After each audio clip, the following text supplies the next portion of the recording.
ہر چیز قسمت سے نہیں ملتی، کچھ چیزیں دعاؤں سے ملا کرتی ہیں۔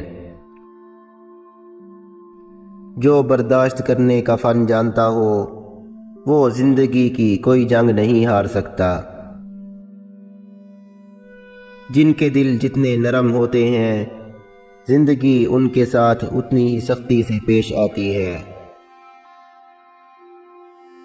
شرمندگی اٹھانے سے بہتر ہے کہ تکلیف اٹھا لی جائے۔ خوش رہنے کا صرف ایک ہی راز ہے کہ امید صرف اللہ سے رکھو، کسی اور سے نہیں۔ ہر کوئی دنیا کو بدلنے کا سوچتا ہے لیکن خود کو بدلنے کا کوئی نہیں سوچتا۔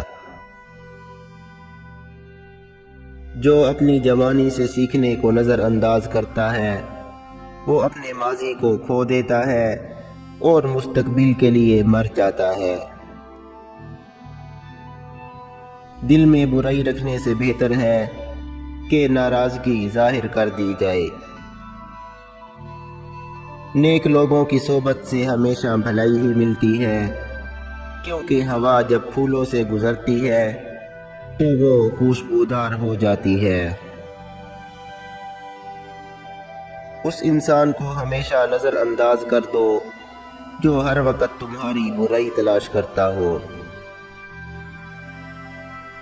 جب تک انسان کو ٹھوکر نہ لگے وہ مغرور ہی رہتا ہے۔ کسی سے شکایت کرنے والا انسان اپنے آپ کو تکلیف میں مبتلا کر دیتا ہے۔ جو انسان اپنی دولت کو دوسروں کی بھلائی کے لیے استعمال نہیں کرتا وہ خود کو اصل خوشی سے محروم کر دیتا ہے۔ صبر کمزوری کا سہارا ہے اور بے صبری طاقت کی بربادی۔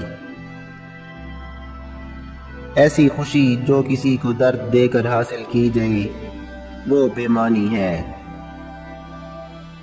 ایک اچھا دوست وہ ہوتا ہے جو آپ کی خوشی میں تو خوش ہو لیکن آپ کے غم میں آپ کا سہارا بنے۔ مشکل وقت انسان کو وہ سکھاتا ہے جو انسان عام حالات میں نہیں سیکھ سکتا۔ جب تمہیں بلا وجہ تکلیف ہونے لگے تو سمجھ جاؤ کہ اللہ تمہیں اپنے قریب لا کر جوڑنا چاہتا ہے۔ وہ شخص کبھی بہادر نہیں ہو سکتا جو درد کو سب سے بڑی برائی اور خوشی کو سب سے بڑی بھلائی سمجھے۔ اسے ہمیشہ شک کی نگاہ سے دیکھا جاتا ہے جو ایک مرتبہ دھوکہ دے چکا ہو۔ کتابیں انسان کی بہترین دوست ہوتی ہیں جو کسی بھی راستے کی راہ دکھاتی ہیں۔ اندازہ لگانا سستا ہے لیکن غلط اندازہ لگانا مہنگا ثابت ہو سکتا ہے۔